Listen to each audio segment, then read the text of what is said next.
नमस्कार विद्यार्थी मित्रांनो, मी कुंभार सर तुम्हा सर्व विद्यार्थ्यांचे स्वागत करतो. आज आपण अलंकार हा घटक पाहणार आहोत. अलंकार अलंकार म्हणजे दागिना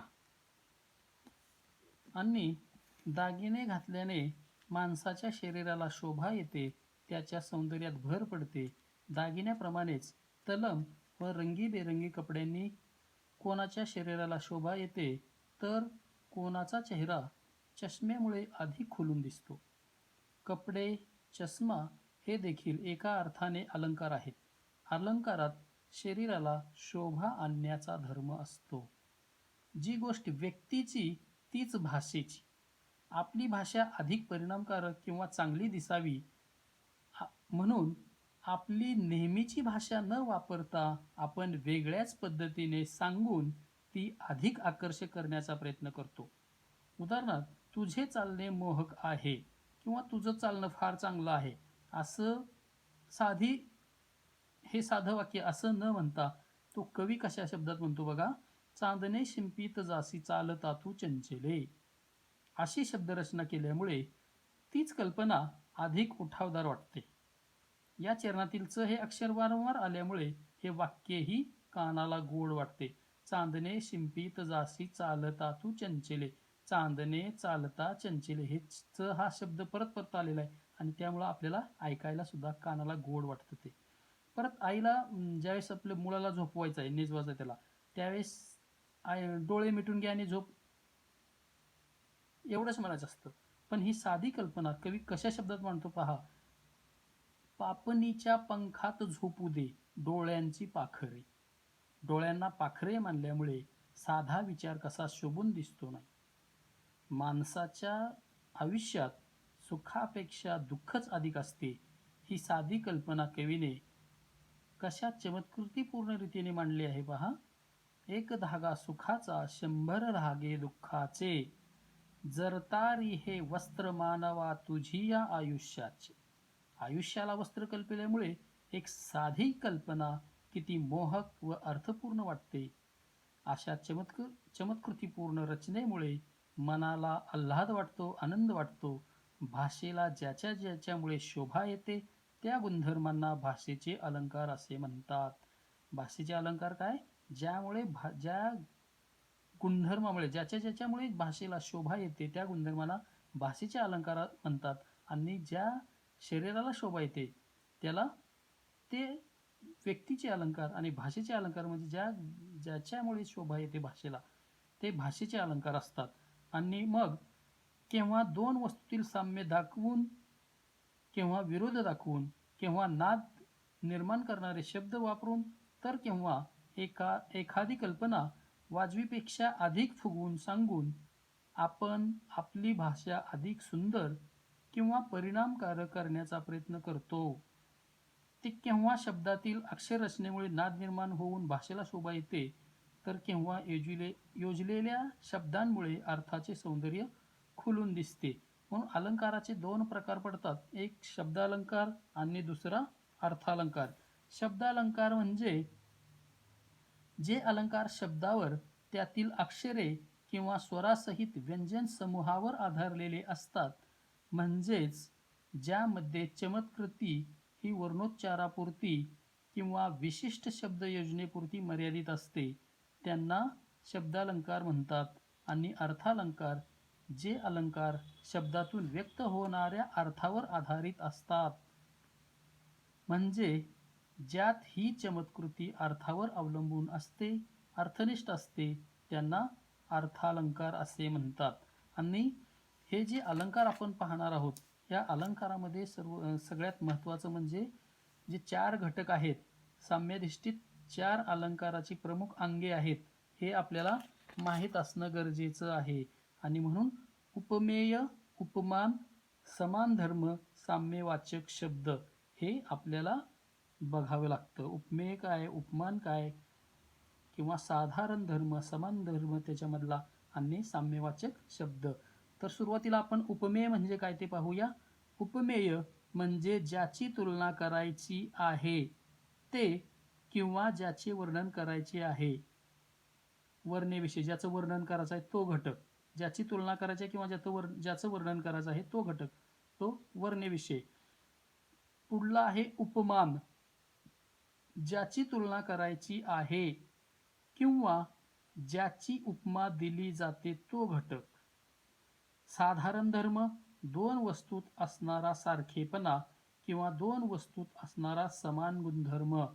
आणि शेवटचा आहे साम्यवाचक शब्द. साम्यवाचक शब्दामध्ये वरील सारखेपणा दाखवण्यासाठी वापरला जाणारा शब्द. आपल्याला खाली इथं उदाहरण दिलेलं आहे, आंबा साखरेसारखा गोड आहे. इथं कशाची तुलना कशाबरोबर केली आहे? आंब्याची तुलना केली आहे साखरेबरोबर. म्हणजे उपमेय काय आहे? इथं आंबा हे उपमेय आहे. उपमान काय आहे? साखर आहे. समान धर्म, दोन्हीमध्ये असलेला समान धर्म जो आहे तो समान धर्म दोघांमध्ये आंबाही गोड आहे आणि साखरही गोड आहे. म्हणजे गोड काय झालं इथं? समान धर्म. आणि साम्यवाचक शब्द सारखा, साखरे सारखा. सारखा हा शब्द जो आहे तो साम्यवाचक शब्द आहे. आईचे प्रेम सागरासारखे आहे. आईच्या प्रेमाची तुलना सागराबरोबर केलेली आहे, म्हणून आईचं प्रेम आणि सागर. इथं आईच्या प्रेमाची तुलना केली आहे सागराबरोबर केली आहे, म्हणजे आईचं प्रेम उपमेय, उपमान सागर. समान धर्म, आईचं प्रेम आणि प्रेम हे इथं समान धर्म झाला. आणि साम्यवाचक शब्द सारखे.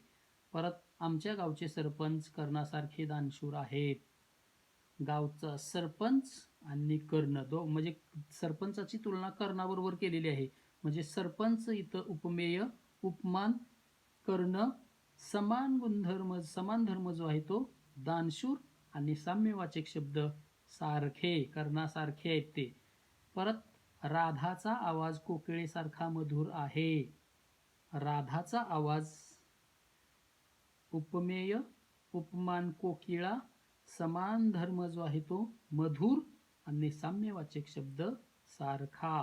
अशा पद्धतीने हे 4 शब्द, हे तुम्हाला एखादं वाक्य दिलं जातं, आईचे प्रेम सागरासारखे आहे, ह्याच्यामध्ये तुम्हाला उपमेय कुठला आहे, उपमान कुठला आहे, साधर्म्यदर्शक शब्द आणि समान गुण, हे असं आपल्याला असे शब्द दिलेले असतात आणि हे वाक्य दिलेलं असतं आणि त्या वाक्यामध्ये आपल्याला हे सगळं ओळखायचं असतं. आपल्याला जो अलंकार आहे तो उपमा आणि उत्प्रेक्ष अलंकार आहे. आता आपण उपमा अलंकाराची माहिती घेऊया.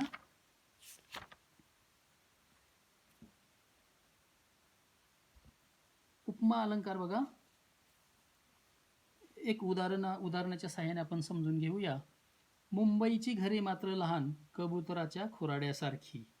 दोन वस्तूची तुलना असते, त्याच्यामध्ये दोन वस्तूची तुलना केलेली आहे. मुंबईची घरे किती लहान आहेत? तर कबुतराच्या खुराड्यासारखी आहेत.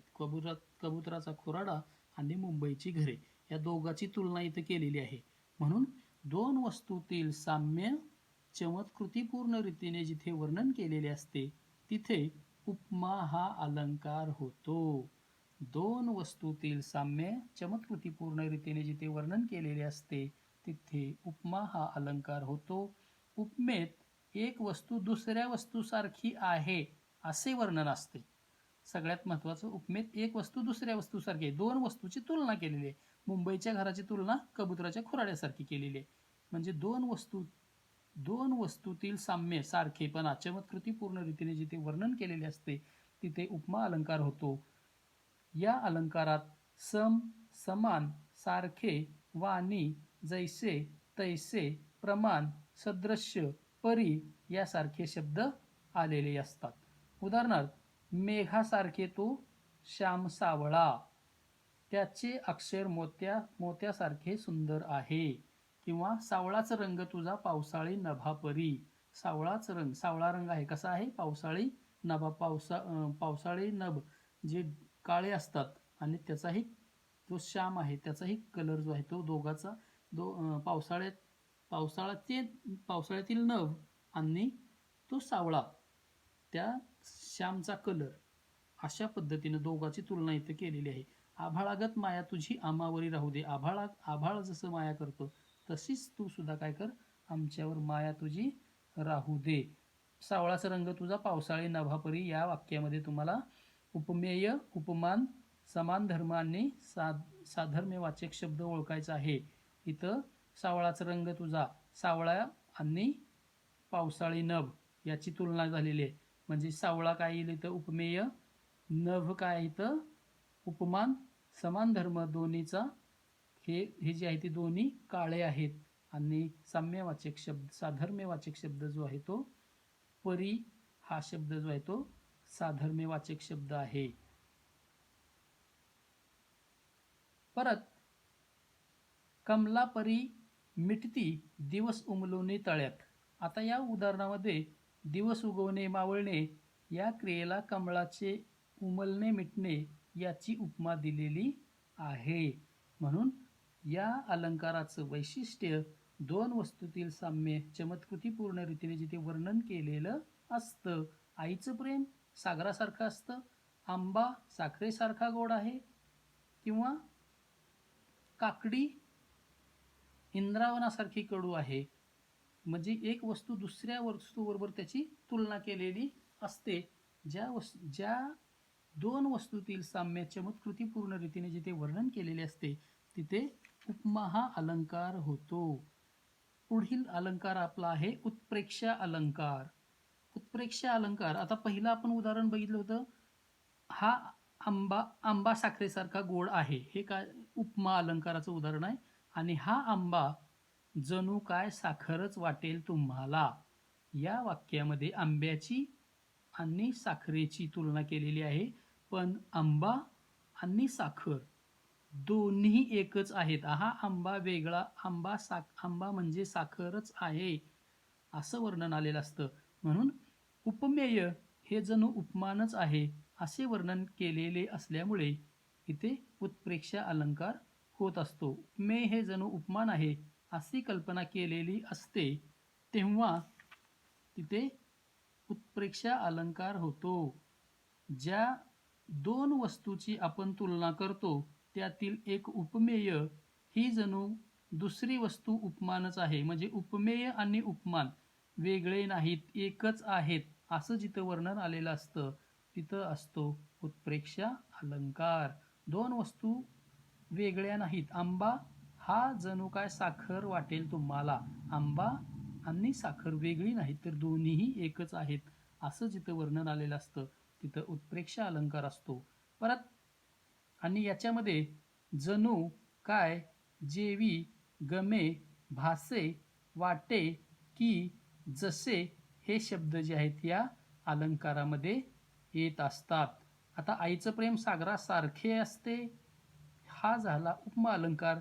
आणि आईचे प्रेम म्हणजे जणू सागरच. आईचं प्रेम आणि सागर वेगळे नाहीत, एकच आहेत. दोन वस्तू उपमेय हे जणू उपमानच आहे असं जिथं वर्णन, आईचं प्रेम आणि सागर वेगळे नाहीत, दोन्ही एकच आहेत. तिचे डोळे कमळाच्या पाकळ्यासारखे सुंदर आहेत. हे जे वाक्य आहे हे उपमा अलंकाराचं उदाहरण आहे. तिचे डोळे कमळाच्या पाकळ्यासारखे सुंदर आहेत. आणि तिचे डोळे तिचे डोळे म्हणजे कमळाचे पाकळ्याच असं जर म्हणलं असतं तर इथं उत्प्रेक्षा अलंकार आला असता. आणि इथं काय म्हटलंय, तिचे डोळे कमळाच्या पाकळ्यासारखे सुंदर आहेत म्हणजे इथं उपमा अलंकार आहे. आणि आईचे प्रेम म्हणजे जणू सागरच, हा उत्प्रेक्षा अलंकार आहे. दोन वस्तूतील साम्य चमत्कृतीपूर्ण रीतीने जिथे वर्णन केलेले असतं तिथे उपमा अलंकार असतो. आणि उत्प्रेक्षामध्ये दोन वस्तूची तुलना ह्या वेगळ्या नाहीत, त्या दोन्ही वस्तू एकच आहेत असं जिथं वर्णन असतं तिथं उत्प्रेक्षा अलंकार असतो. म्हणजे दोन वस्तूची तुलना आपण करतो, त्यातील एक वस्तू आणि दुसरी वस्तू वेगळ्या नाहीत, दोन्हीही एकच आहेत. उपमेय हे जणू उपमानच आहे असे जिथे वर्णन केलेले असते तिथे उत्प्रेक्षा हा अलंकार असतो. ती गुलाबी उषा म्हणजे परमेश्वराचे प्रेम जणू. जणू हा शब्द इथं आलेला आहे आणि म्हणून इथं उत्प्रेक्षा अलंकार आलेला आहे. अत्रीच्या आश्रमी नेले मज वाटे, माहेरची वाटे खरेखुरे. अत्रीचं आश्रम आणि माहेर दोन्हीमध्ये काहीही फरक नाही, दोन्हीही एकच आहेत. पुढलं उदाहरण बघा. किती माझा कोंबडा मजेदार, मान त्याची किती बाकदार, शिरोभागी तांबडा तुरा हाले, जणू जास्वंदी फूल उमलले. त्या कोंबड्याच्या जी जो तांबडा तुरा आहे आणि जास्वंदीचं फूल या दोघाची तुलना केलेली आहे.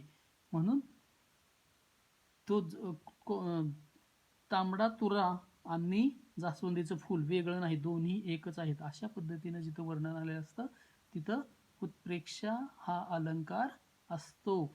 उपमे हे जणू उपमानच आहे असं जिथं वर्णन आलेलं असतं तिथे उत्प्रेक्षा हा अलंकार असतो.